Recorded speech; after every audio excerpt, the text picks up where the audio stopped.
Bonjour à tous, je m'appelle donc Olivier André. Je suis responsable de la mission XBT de Médecins du Monde. La mission XBT qui a pour objectif de soutenir les projets d'analyse de drogue en France et de les développer. Donc j'ai préparé un petit PowerPoint. Donc, en ce qui concerne donc, le travail qu'on effectue, pour nous, l'analyse de drogue, c'est un outil de réduction de risque. Et c'est pourquoi on souhaite le développer en France, comme c'est le cas en Europe, on verra ça tout à l'heure. Donc, juste, je vais faire un rapide historique de l'analyse de drogue à Médecins du Monde, comment on est allé du testing vers l'analyse de prod.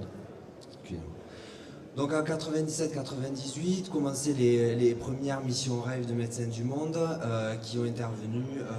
Il existait déjà des interventions de réduction de risque dans ce milieu-là, mais Médecins du Monde est venu soutenir ces actions et ont utilisé une technique d'analyse de drogue qui s'appelle le testing, comme il était utilisé par d'autres associations, pour pouvoir informer les usagers sur le contenu des produits qu'ils pouvaient consommer.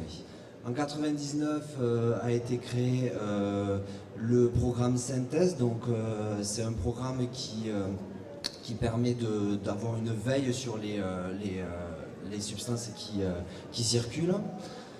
En 2000, la mission XBT a été créée avec justement le début du développement de l'analyse de drogue par chromatographie sur couche mince, qui est en fait un autre système d'analyse qui est complémentaire en fait du testing. En 2005, c'est une étape importante, en tout cas pour l'analyse de drogue, puisqu'il y a eu l'interdiction du testing avec le décret du 14 avril 2005. Et donc qui a mis un peu un cran d'arrêt dans le développement de l'analyse de drogue et qui a retiré un outil important pour la réduction de risque en milieu festif en particulier. Et puis donc depuis 2007, on a continué à développer l'analyse de drogue, en particulier donc, en proposant la chromatographie sur couche mince, et donc avec le développement d'abord qui était déjà existant à Paris et à Bayonne, ensuite à Nice, puis ensuite est venu Toulouse et Marseille. On verra ça tout à l'heure. Je reviendrai sur les techniques un petit peu après. Donc on considère qu'effectivement l'analyse de drogue c'est une démarche de réduction de risque, parce qu'effectivement le contenu des produits psychoactifs illicites, c'est une préoccupation des usagers. Et donc on considère que répondre en fait, à cette préoccupation, donner cette information-là, ça s'inscrit dans une démarche de réduction de risque, parce qu'effectivement c'est la base, à mon avis, de la réduction de risque, c'est déjà d'informer les gens. Donc pour nous, il s'agit donc de réduire les risques liés à la consommation de produits psychoactifs et en particulier des produits de synthèse, avec effectivement, les objectifs plus spécifiques, c'est répondre aux besoins des usagers dans un premier temps, donc instaurer un dialogue avec eux au cours des entretiens qui sont faits avant d'analyser le produit et puis ensuite appris au cours du rendu des résultats. Informer sur les substances psychoactives, renforcer les processus individuels en fait, de responsabilisation, c'est tout l'objet en fait, de l'entretien qu'on fait avec eux, essayer de leur donner de l'information pour qu'ils aient les éléments pour se protéger en tout cas de la consommation abusive qu'ils pourraient avoir. Enfin, bref. Et orienter aussi les personnes vers des prises en charge adaptées quand il le faut. Et puis, d'un point de vue santé publique, effectivement, il faut aussi participer au système d'alerte. Donc, on vient d'en parler. Et effectivement, c'est important d'avoir un système d'identification rapide aussi de ce qui circule et de participer évidemment à la veille sur ces substances. Ça, c'est essentiel pour un dispositif d'analyse de drogue. Donc, quels sont les exemples en fait, d'analyse de drogue, de programmes d'analyse de drogue qui sont à l'heure actuelle en France? D'abord, ça a été beaucoup développé dans le milieu festif, puis dans les squats. C'est un programme aussi qui fait partie, qui est intégré dans le projet Early. Et puis on a aussi des partenariats avec des CARUD. Et puis, qui sait, peut-être que ce serait bien en tout cas qu'il soit vraiment partie intégrante des centres de consommation à moindre risque, évidemment, dont on parle beaucoup actuellement. Alors quelle est notre proposition? Notre proposition, c'est une proposition qu'on a depuis de nombreuses années et qu'on conserve parce qu'on y est attaché, c'est le dispositif global d'analyse de drogue. Effectivement, il existe plusieurs techniques d'analyse de drogue qui sont complémentaires et c'est quelque chose qui nous paraît vraiment important. D'abord, donc le testing, ce qu'on appelle le testing, c'est une technique de reconnaissance présomptive de produits qui se fait très rapidement sur l'instant et qui déjà donne une certaine information. Ensuite, après, on peut proposer d'aller plus loin dans l'analyse par chromatographie sur couche mince, en fait, qui permet d'identifier les différentes substances qui peuvent être contenues dans un produit et qui élargit aussi la palette de reconnaissance. Et ça, ce sont des analyses qui peuvent être réalisées assez rapidement, en 1 heure, et c'est proposé aussi dans le milieu festif. Et effectivement, la dernière option, ah oui, et cette option en chromatographie sur couche mince, c'est une technique qui n'est pas quantitative. Elle est seulement quantitative, c'est-à-dire il y a le produit, il n'y est pas qualitative, pardon. Il y a le produit, il n'y est pas, on ne peut pas donner de pourcentage. Et donc pour ça, il faut aller chercher d'autres techniques à l'analytique, et en particulier en spectrométrie de masse. Et ça, par contre, ça prend beaucoup plus de temps. Et c'est justement tout l'objet de participer à la veille aussi avec les programmes Synthèse et de pouvoir aussi identifier, quantifier les produits qui ne sont peut-être pas identifiés avec les ZTT. Donc le décret de 2005 du 14 avril effectivement a interdit le testing et c'est pourquoi on a continué à développer la chromatographie sur couche mince en milieu festif mais aussi et de plus en plus en milieu urbain.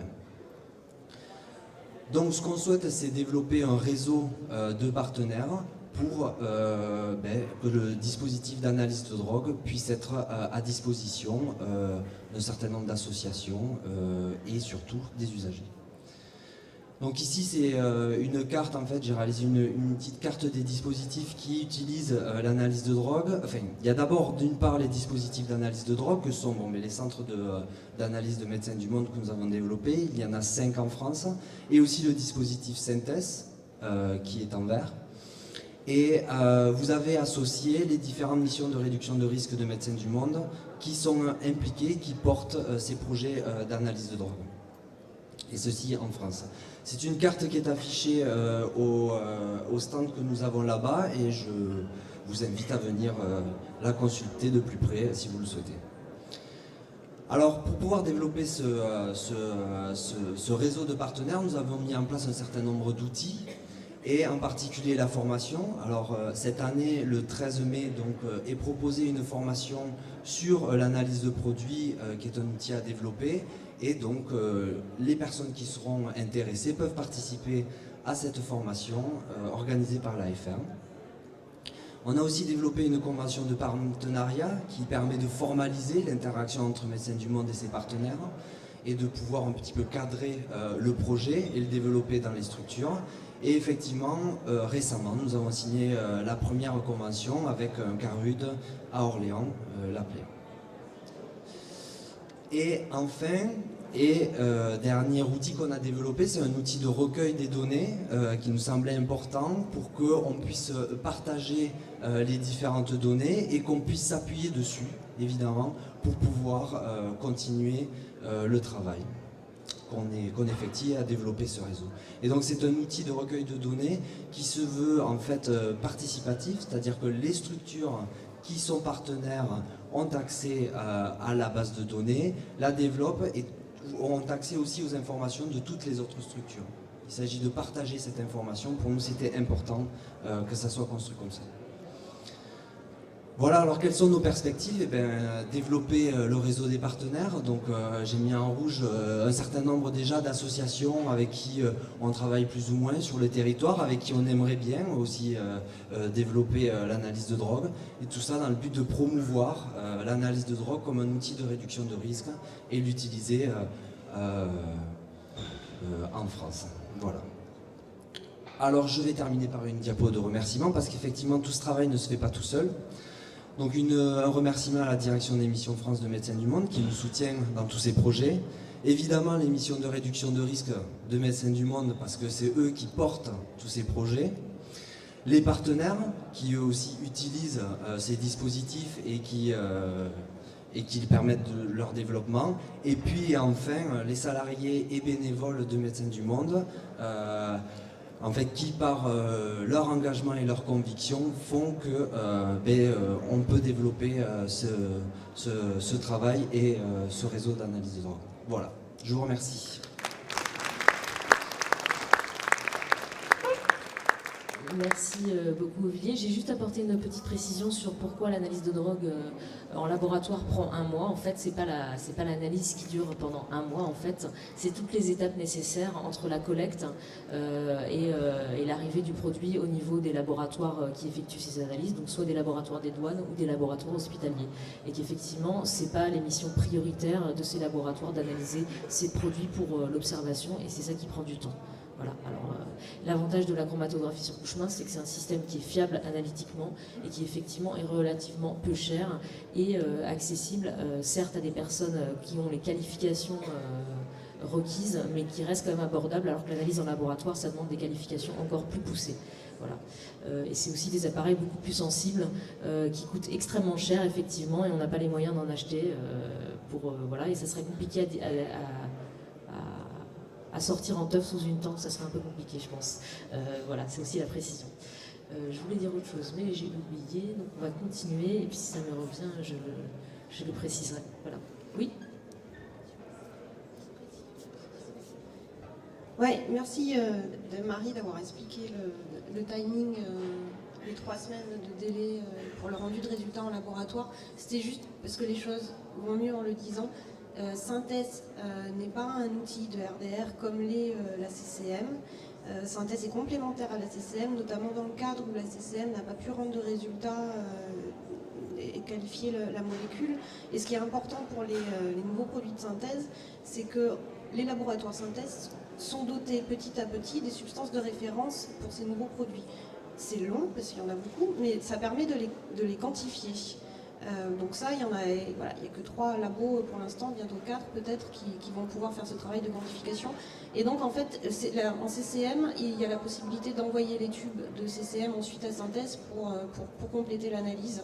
Et juste par rapport à la carte, synthèse donc, est présent dans la région où il y a Trame, c'est sûr, mais synthèse peut être alpagué, on peut solliciter synthèse depuis n'importe où en France en appelant l'OFDT. Et ça, c'est important pour les milieux ruraux, les départements qui ont de faibles moyens en termes de cas arides.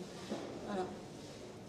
Ce que je voulais dire, c'est qu'effectivement, c'est très... On a la possibilité, lorsqu'on n'arrive pas à identifier un produit, on envoie directement le toxitube à synthèse. C'est une complémentarité et c'est l'idée du dispositif global d'analyse de drogue, c'est justement à chaque type d'analyse, il y a une certaine information et c'est cette complémentarité qui est nécessaire pour pouvoir développer cet outil-là. Donc le partenariat avec Synthèse pour envoyer nos échantillons, il est nécessaire et il fait partie aussi de notre projet. On prendra peut-être les questions après l'intervention d'Alexander.